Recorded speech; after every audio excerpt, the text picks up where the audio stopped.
توضيح من وجهاء وأعيان وأفراد قبيلة الحلا.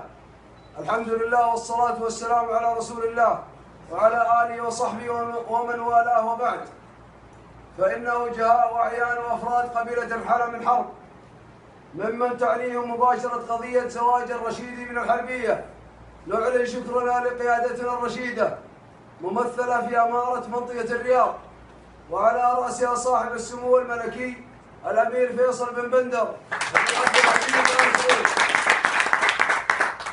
الذي عرضت لسموه القضية وأحالها إلى القضاء للبت فيها.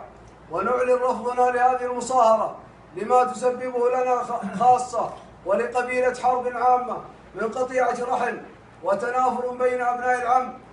كما إننا نثني على المواقف المشرفة لمشايخ ووجهاء وأعيان وأفراد قبيلة حرب الذين وقفوا معنا في هذه القضية.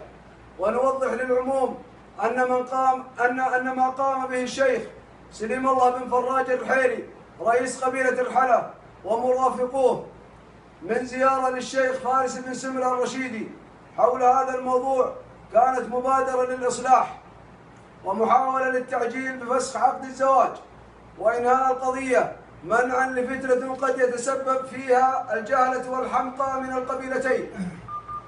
ونعلن تضامننا مع الساعين من وكلاء ومحامين في إنهاء هذه المصاهرة ومتابعة سير القضية في الدوائر الشرعية. والسلام عليكم ورحمة الله.